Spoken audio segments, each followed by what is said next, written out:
Bonjour, donc nous nous trouvons ici dans la cuisine du futur, on peut le dire. Exactement. Donc c'est une cuisine qui consommerait 70% de moins que la cuisine que vous avez chez vous. Et c'est une cuisine qui fonctionne de manière un peu particulière parce qu'elle est vraiment inspirée de l'écosystème. Donc elle va réutiliser certaines des énergies produites, par exemple dans l'eau comme l'eau, pour faire fonctionner certains appareils, comme par exemple le lave-vaisselle. Donc l'eau qui va couler dans votre évier, qui va être propre, va être filtrée, puis stockée dans un réservoir de 7 litres et va servir à l'alimentation de votre lave-vaisselle. Donc vous allez avoir un lave-vaisselle qui est quasiment autosuffisant en énergie. Après, vous avez une table de cuisson qui va vous permettre de faire à peu près tout, donc de la cuisson norme traditionnelle, vapeur, etc., qui fonctionne comme un lave-vaisselle avec une arrivée d'eau, une évacuation d'eau, et qui va vous permettre de faire des pâtes de manière automatique. Donc vous n'avez plus à porter votre casserole au robinet, etc. L'eau va arriver automatiquement, s'évacuer automatiquement. Les panneaux solaires, donc ici intégrés dans la cuisine, mais en réalité un panneau solaire que vous pouvez placer sur votre balcon, dans votre jardin, qui demande à être relié avec un petit tuyau et qui va permettre de capter l'énergie qui va servir à alimenter vos appareils. Puis on a aussi des solutions type four à induction qui vont permettre de cuire plus rapidement, consommer moins d'énergie. Donc c'est vraiment un projet d'entreprise que l'on a depuis 2 ans et qui vise à dessiner la cuisine de demain. Et qui sortira malheureusement en 2012. Oui, mais 2012 c'est demain. C'est vrai. Merci beaucoup. De rien. Merci.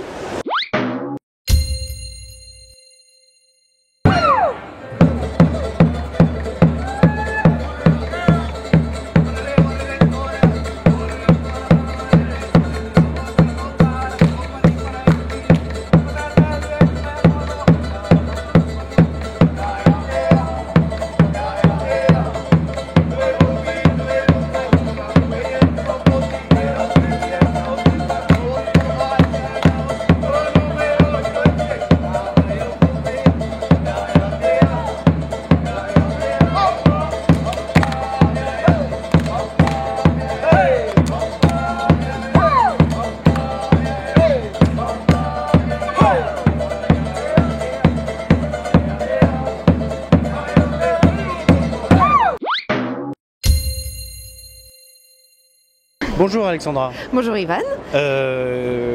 Donc, qu'est-ce que tu fais ici? Eh bien, je viens voir cette invention qui a déjà gagné au concours Lépine une première fois et qui est juste extraordinaire pour moi qui suis pas très bricoleuse. Et est-ce que tu sais bien t'en servir? Mais non.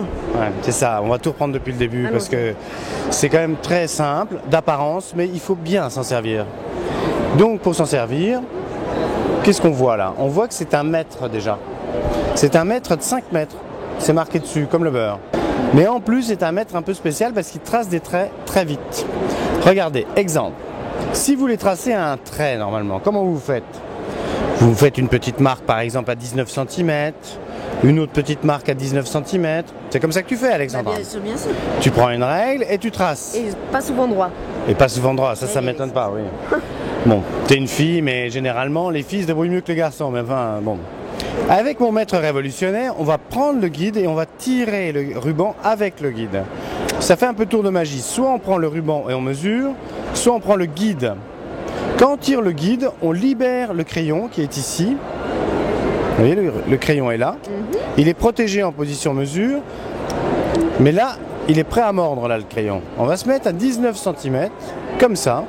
Vous voyez, 19 cm. On peut lire sur le viseur. On va appliquer le guide contre la planche, comme ça, et on va tracer. Alors? Extraordinaire. Trop fort, hein? Moi maintenant je vais faire un cercle. Et bien pour tracer un cercle, on va prendre un axe. Alors par exemple, on va prendre un crayon, on va prendre une petite pointe, un clou, une épingle, et on va régler le mètre au rayon du cercle qu'on veut faire. On positionne bien l'axe comme ça, et on trace le cercle. Alors? C'est magique. Donc c'est vraiment un outil complètement polyvalent pour tout le monde. C'est extraordinaire, j'achète. Bon, mais je vais peut-être te faire un prix, mais on va voir. Merci, c'est gentil. De rien. Mais bonne foire. Merci beaucoup.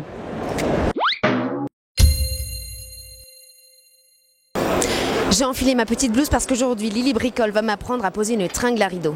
Allez hop, c'est parti.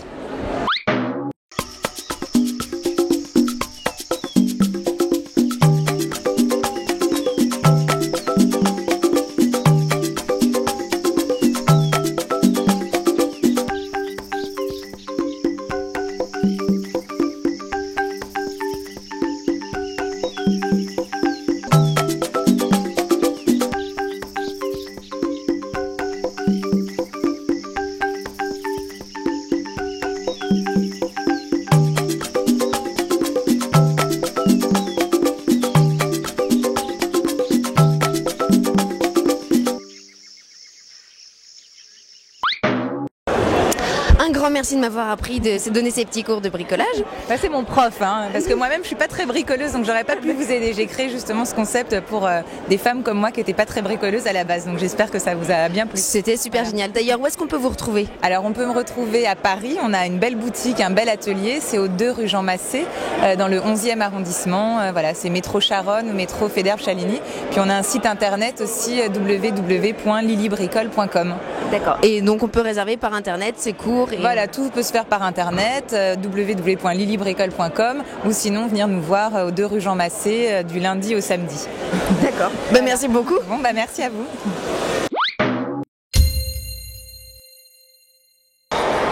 Ce galet est un galet d'argile qui a été cuit à 3 températures, à peu près 1000 degrés. Une fois qu'il a été cuit, il a été plongé dans du savon de Marseille. Ce qui fait que dès que vous allez le mouiller, il va se mettre miraculeusement à mousser, pour peu que vous le frottiez sur vos mains. Et voilà, il se met à mousser. Pourquoi il se met à mousser? Bien évidemment parce que dedans, il y a du savon de Marseille. Alors à quoi ça sert ce galet? Bien évidemment à se laver les mains. Si vous avez touché de la javel, du gasoil, de l'essence, si vous êtes colorié les mains, si vous avez peint avec vos mains, on peut faire plein de choses avec les mains. Ça va vous les laver et vous les désodoriser en même temps. Et ça enlèvera même l'odeur du chien du voisin qui sent toujours très mauvais, le chien du voisin, mais jamais le sien bien évidemment. Alors on s'en sert sur les mains, mais on peut aussi s'en servir sous les pieds parce qu'on peut enlever les callosités qu'on a au niveau des pieds, sous les talons. Pourquoi ça va les enlever? Parce qu'on agit par friction, mais très légère friction. Comme on n'agresse pas le corps ne se défend pas et ne va donc pas recréer de la corne. Et petit à petit, on aura des pieds aussi doux que des mains.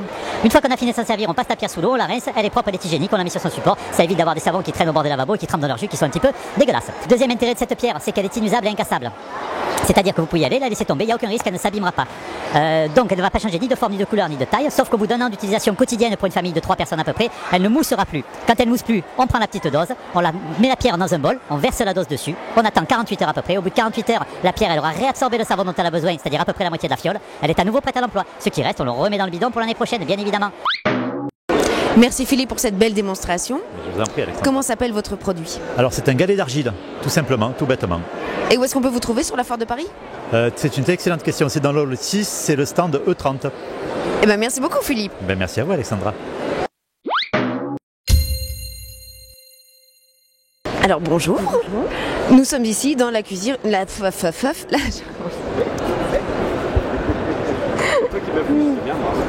Ça commence. Allez, bêtisier.